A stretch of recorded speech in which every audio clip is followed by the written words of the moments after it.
Alright, well, I'm going to score this loaf.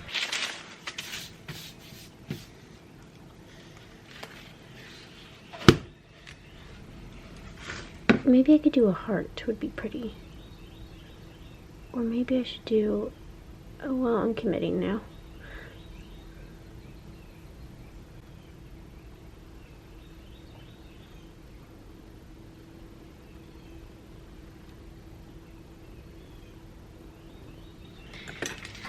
Okay, we'll see.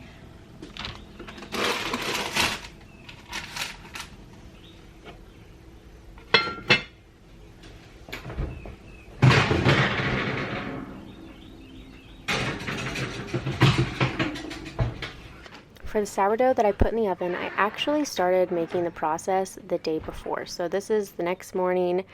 I had scored my bread, put it in the oven, got myself ready, and I can do all that while the bread is baking. So for me, making sourdough is usually a 2 to 3 day process. It can be done in relatively 1.5 days. Maybe some people can get it shorter, but for me, it takes typically a full 24 hours, if not more. So I was really happy with this loaf. I don't always get a beautiful rise.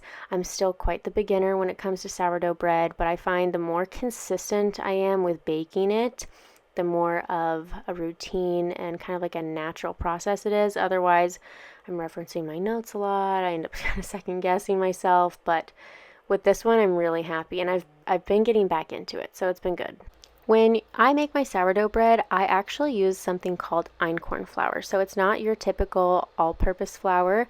However, it is a wheat flour, and it does say all-purpose on the bag, but it's extremely high in protein. It's actually got more protein than oat flour, which I think a lot of people associate with a very high protein grain, and it can lead you to a little bit more of a denser loaf. It's just got such a weak gluten, and the high protein makes it a little bit challenging. So I'm still on the learning curve with that, but because it's all I've been working with, I don't have much to compare it to. And one of my favorite snacks is a slice of my sourdough bread with a jammy hard-boiled egg. So delicious. And because my kitchen was already a floured mess, I decided to go ahead and make our dinner for the day. So I'm making a homemade pie crust, and this is something that's been new to me because, again, I haven't had gluten in my diet for a long time. So over the last year, since adding this ancient grain of einkorn back into my diet, I've been experimenting and having so much fun in the kitchen. And with that comes homemade pie crust, which can be a messy process. As you can see, I'm definitely missing some parts to my food processor, so make sure you cover it up tightly. But with this recipe, I just used something that I found online, and I should have known from the beginning. It was a bit of a crumbly mess. I tried my best to form it into some sort of a patty and placed it in the fridge to sit there and rest for a few hours. And then later in the afternoon, I got started on my filling. Now, if you've been here for a while, you might be surprised to hear me say chicken pot pie, because in the past, most of my videos have been primarily based around my plant-based diet. And since pregnancy, and honestly before, if you aren't familiar, I actually had been pregnant back in 2021 with my first baby. That was unfortunately a miscarriage, but since then I started craving more animal-based proteins, and it's really as simple as that. I decided to lean in and listen to what my body wanted and just continue to do my research. You know, I was a student of holistic nutrition, and I think I always will be a student. Even though I got through my schooling and was certified, I'm always learning what is going to be best for my body and at certain stages of life. So for me, adding back in some animal protein has been really good. I've done it slowly, and for now, let me tell you a little bit more about what I'm doing with this recipe. Leaving my vegetable saute, I'm going to take this warm practically hot water. And on the container for the right, you can see that I have my collagen. Now this came from the chicken that I had made yesterday, which is what I've decided to make my chicken pot pie out of. I like to save all the parts of the chicken I can, including the collagen, which is a great thing to add into your diet. It's full of flavor and also those essential vitamins. And you can get collagen in many different ways, but you can also just get it from making your own chicken here at your house. So I am just going to dissolve this in some hot water and stir it around. It doesn't have to be completely dissolved because I'm about to put it over on the heat with my other vegetables, and it just acts as a broth. So I take my veggies that have been sauteing for a while and I add in some of my flour, again still sticking to my ancient grain einkorn flour, and I'm going to stir that around, getting all the vegetables nice and coated. And then I'm going to go in with some of my herbs. I like to add thyme and of course a little bit of rosemary. I think either of these herbs, you just have to add them to your liking. Once you start using herbs, you get a bit more comfortable in what you like. So then I'm going in with some black pepper and some salt and stirring all that around. Then I like to add in my bone broth, essentially just my chicken collagen, which adds a ton of flavor in there, and I'll stir that around. And another addition to my diet that we can talk more about at the end is some dairy. This is raw cream that I got from a local farm near me. They raise their animals on grass, on pasture. That's where they live in 99% of their life unless they're getting milked. And for me, it's been really important to add back in animal products that are ethically sourced just from people who care about the animal's well-being. That's something that's always been so important to me back before I went plant-based and since I've brought those animal products back in. So I just thinned it out with a little bit of my homemade cashew milk that I had in the fridge just because it was heavy cream, and I've made this before with all cashew milk and I thought it turned out fine, but I've been trying to find out ways to get rid of that heavy cream. It's definitely going to add a richness to this, and that full fat really shines through when you're making these creamy sauces to go in your pie filling. And then of course, can't have a chicken pot pie without some green peas. I like to keep a big bag of frozen green peas in my freezer at all times. It's one of those vegetables that brings so much flavor and such a beautiful color to just about any dish. And then here I have my chicken. Now this is from the roast chicken that I made a couple days ago. And again, sourced from some wonderful people who raise their chickens. And I know that if you followed me for a while, because all my recipes have been plant-based on this channel, it might be a bit jarring, but for me, it wasn't anything scary to add back in animal products because I relied on them for many years. And having animal products that are sourced from responsible farmers means so much to me, and the fact that I know these people personally just makes me feel really comfortable and confident and just feel good about nourishing my body with animals that have been raised with respect. So after that all gets stirred together and thickens up nicely, this is when I decide to start with my pie crust. And you can see it was a bit of a crumbly mess. I just had to do my best and make it work because I was determined to get this chicken pot pie done. So I just have to blame it on the fact that I am still a beginner to working with this type of flour. And honestly, this is only the second time I've made a homemade pie crust using all-purpose flour and butter and water and just a traditional pie crust. So I hope to do better next time, but until then, I just made it work. And what worked best for me was just taking the plastic wrap and using my hand to press down the mixture into the pie pan, and that really created that more solid crust. So I took this and put it in the oven to melt the butter a little bit and get the pie crust going. I tried my filling, which was absolutely delicious, and I added in my filling. It was really nice and creamy at this point and very hot. So the reason that I wanted that pie crust to go in was just to get this cooking process going, because as you know, all the ingredients in my filling are already cooked. So it's really just about getting the pie crust done. And Sterling was in the background hoping for some of these crumbs that you can see went absolutely everywhere. It was such a mess, and I just had to laugh at myself because sometimes that's the only way to get through situations like this, when it turns out to be such a mess. But I, again, was determined just to keep going and make it work. So I took the crumbs and placed them where I could just to cover up the top. And I will give you a little bit of a spoiler alert. This was still absolutely delicious. I think even though it lacked in structure, the flavor was all there and it turned out really good. It just created a bit more of a cleanup than I expected. So once I get my hair up and out of the way, it's something I always like to do when baking and using hot ovens. I pulled out the pie once it was bubbling up just a little bit on the edges, and I let it cool for about 30 to 45 minutes. The cooler it is, the more it will settle. Now, does that really apply to this pie because the crust was so crumbly? No, not really, because it was still a crumbly, delicious mess. However, using that cool time can kind of help to thicken up the filling and the creamy sauce that's inside.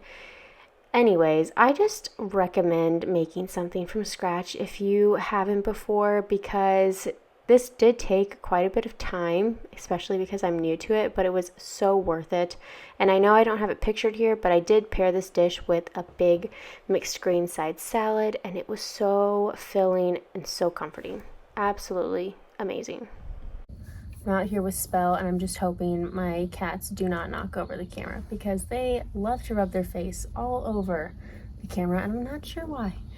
But anyways, as I mentioned in the beginning of this video, I was talking a little bit about how if you started following me because I went plant-based to help my type 1 diabetes, then this might be somewhat of a drastic dietary change. I have always struggled with vegan products that are using more lab formulated ingredients and things that are extremely processed. And I've always really tried to focus on whole foods. And that is something that can definitely be done with a plant-based diet.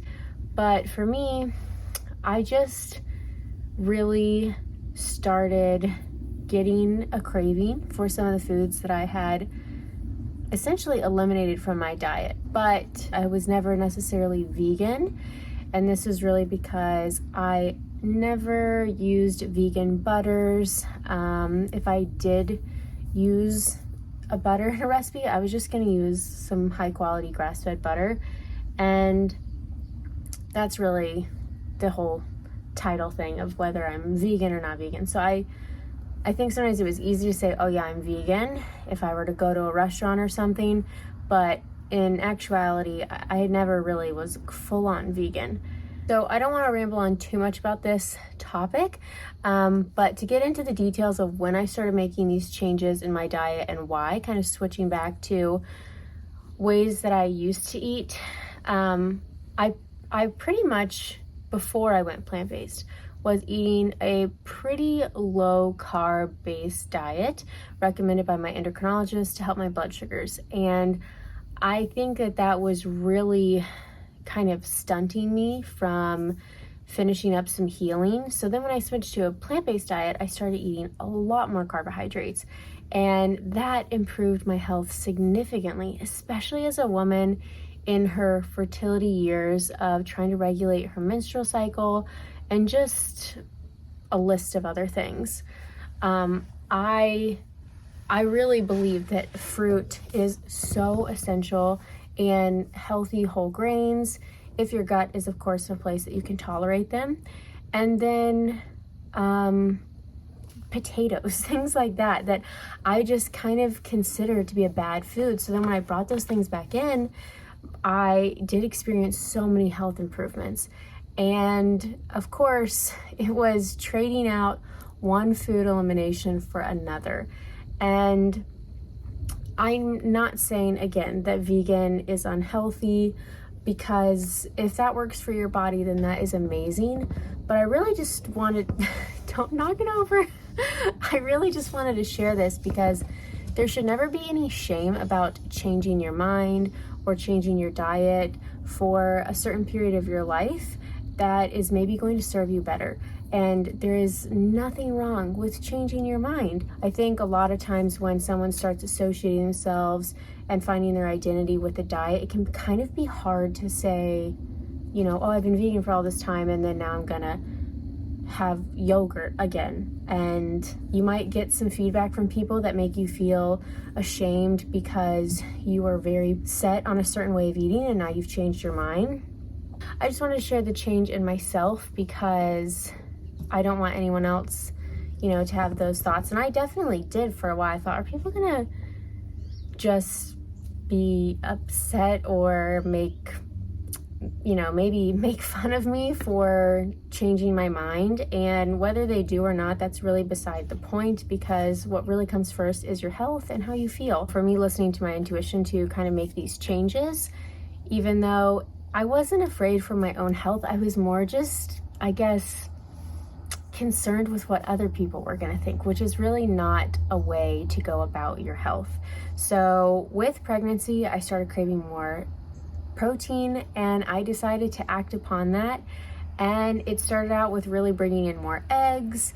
Again, wasn't necessarily vegan because I would eat things that had eggs baked into it or butter baked into it, and I would bake with those ingredients too on occasion, even though I still made a ton of these vegan treats because I have a whole ebook based around plant-based, and I'm still very proud of that. And I still cook out of that recipe book all the time because they're still nourishing recipes. But I do feel much more balanced in eating this way with having more foods, and maybe I'll go back to being plant-based, you know? I don't know. I don't really see that happening, but it's a possibility, I suppose.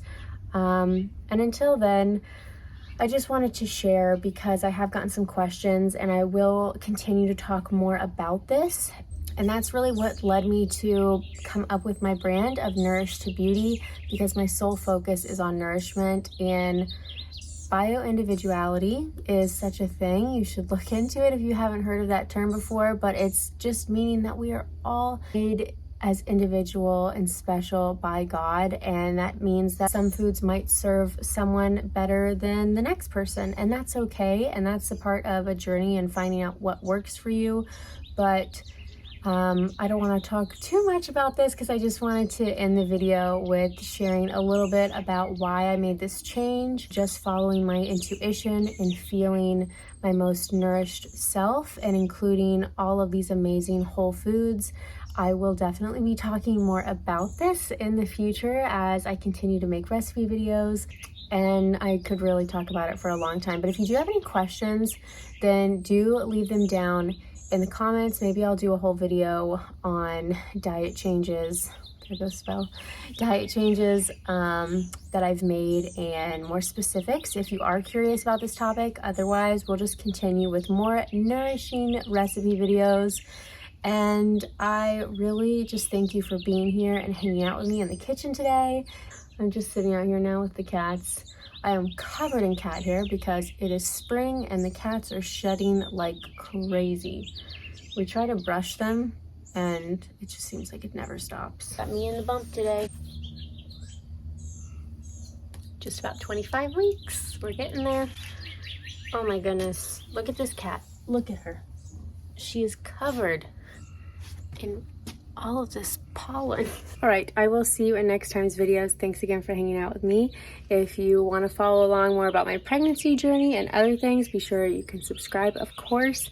And you can also find me on other places on the internet. You know how to do all those things. So until then, I'll see you around. Bye.